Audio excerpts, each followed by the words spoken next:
आज हम बात करेंगे एक इम्पॉर्टेंट सप्लीमेंट जिसका नाम है कोएंजाइम क्यू। कोएंजाइम क्यू को यूबी क्यूनोन भी कहा जाता है क्योंकि ये सारे सेल्स में, बॉडी के सारे सेल्स और टिश्यूज में पाया जाता है, जिसका कि मतलब ये एंजाइम यूबिक्यूटस है। तो इसका नाम यूबिक्विनोन भी कहा जाता है। इसका क्या काम होता है बॉडी के अंदर? एक ये बहुत इम्पॉर्टेंट कंपोनेंट है एनर्जी प्रोड्यूस करने के लिए, एटीपी प्रोड्यूस करने के लिए, जो कि मेन करेंसी है बॉडी की एनर्जी सोर्स की। इसके अलावा ये एक पावरफुल एंटीऑक्सीडेंट है और फ्री रेडिकल्स को कंट्रोल में रखता है। एंटीऑक्सीडेंट मतलब बॉडी का एक नेचुरल स्कैवेंजर, जो कि बॉडी के हार्मफुल जो कंपोनेंट्स हैं, कंपाउंड्स हैं, उसको चेक करने में ये मदद करता है। तो इसका जो है, इसका क्या इस्तेमाल है, बॉडी को कैसे रिक्वायरमेंट इसकी पूरी करते हैं और कैसे डाइट में फुलफिल होता है, इसकी डेफिशिएंसी से क्या हो सकता है, या फिर इसका अगर सेवन करने से क्या एडवांटेजेस हो सकते हैं, आइए जानते हैं। तो डेफिशिएंसी दो कारण से हो सकती है। या तो बॉडी जो है इसका प्रोडक्शन कम कर रही है, या फिर बॉडी की रिक्वायरमेंट्स ज़्यादा हो गई हैं। कई बार जो कुछ जेनेटिक म्यूटेशंस हैं जिसकी वजह से इसकी प्रोडक्शन में हेल्प मिलती है, उसकी डेफिशिएंसी की वजह से अगर उसके अंदर कुछ जीन्स के अंदर म्यूटेशन हो जाए तो उसकी डेफिशिएंसी हो जाती है। और इसका एक्सेस सेवन करने से क्या नुकसान हो सकते हैं? एक्सेस से जनरली जो है इससे गैस्ट्रिक ट्रबल जो है वो हो सकता है, अगर वो भी दिन भर में 1200 मिलीग्राम से ज़्यादा अगर लिया जाए। तो इसके क्या क्या एडवांटेजेस पाए गए? अगर हम मेल सेक्सुअल हेल्थ की बात करें तो कुछ स्टडीज़ में पाया गया कि इसका जो एडवांटेज है कि मेल्स के जो स्पर्म काउंट्स हैं और उसकी जो जनरल हेल्थ है स्पर्म्स की, जितने भी स्पर्म्स के पैरामीटर्स हैं, वो कोएंजाइम क्यू को बेनिफिट करता है। लेकिन क्या ये प्रेगनेंसी रेट्स इम्प्रूव कर जाते हैं? ऐसा स्टडीज़ में कहना मुश्किल है। अगर हम इरेक्टाइल डिस्फंक्शन की बात करें, या फिर एक जो प्रॉब्लम है पेरोनीज डिजीज़ है, उसकी बात करें, तो कुछ स्टडीज़ में इसके बेनिफिशियल इफेक्ट्स पाए गए। सिमिलरली लेडीज़ के अंदर, जो लेडीज़ आईवीएफ की तरफ जा रही हैं, तो उसके अंदर ऐसा माना गया है कि इसकी इस्तेमाल से उनका जो ओवेरियन रिजर्व है, जो एग प्रोडक्शन की जो कैपेसिटी है, वो बेहतर हुई है। और इसके अलावा दूसरे जो डिजीज़ में इसका बेनिफिट पाया गया, वो हार्ट डिजीज़ के अंदर देखा गया कि ऑल्दो जो एविडेंस है वो बहुत सफिशिएंट, बहुत स्ट्रॉन्ग एविडेंस नहीं है, लेकिन कुछ स्टडीज़ में पाया गया कि 30 से 100 मिलीग्राम पर डे के सेवन से हार्ट फेलियर के पेशेंट्स में जो मोर्टेलिटी थी वो चांसेस कम हो गए।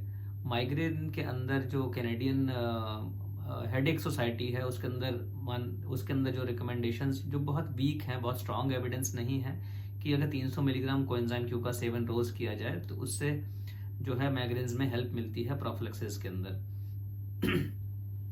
कैंसर के अंदर जो इन्फॉर्मेशन है कैंसर प्रिवेंशन में, उसकी इन्फॉर्मेशन इनसफिशेंट है अभी तक जितना भी डेटा है। हाँ, लेकिन इसके सेवन से ऐसा पाया गया है कि कुछ केसेस के अंदर कीमोथेरेपी और रेडिएशन थेरेपी का इफेक्ट कम हो सकता है। तो जो अमेरिकन कैंसर सोसाइटी है, उनका रिकमेंडेशंस है कि अगर कोई कीमोथेरेपी या रेडिएशन थेरेपी चल रही है किसी की, तो उनको इसका सेवन नहीं करना चाहिए।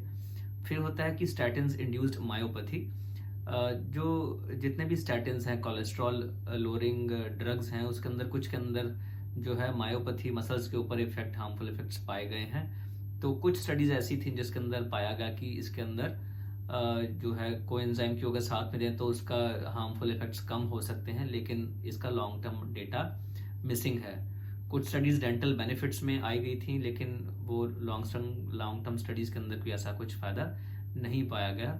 किडनी डिजीज़ के अंदर भी जो इसका जो अंडर इन्वेस्टिगेशन है कि फ़ायदा है कि नहीं है।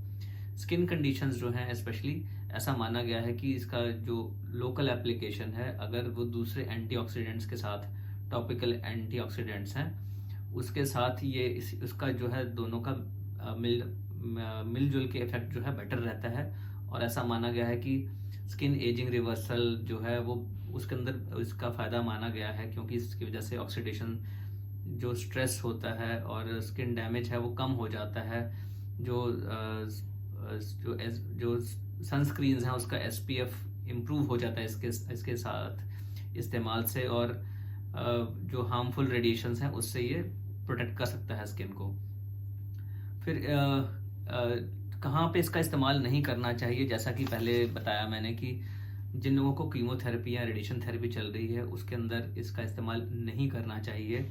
और इसका इंटरफेरेंस जो है कुछ मेडिकेशन है जैसे कि थियोफाइलिन है या एंटीकोगुलेंट जैसे कि वारफरिन है, उससे ये इंटरफेयर करता है, तो उसके साथ इसका सेवन नहीं करना चाहिए।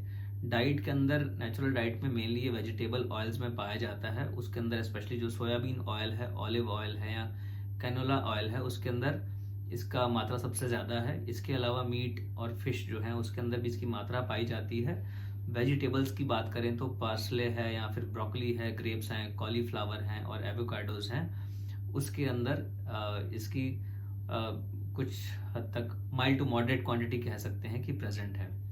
आमतौर पे इतनी क्वांटिटी सफिशिएंट नहीं रहती है, तो अगर रिकमेंडेशंस पे माना जाए तो जो है 150 से 200 मिलीग्राम प्रतिदिन की रिक्वायरमेंट हो सकती है कुछ कंडीशंस में, तो उसके अंदर सप्लीमेंट्स लेना ही बेटर रहता है।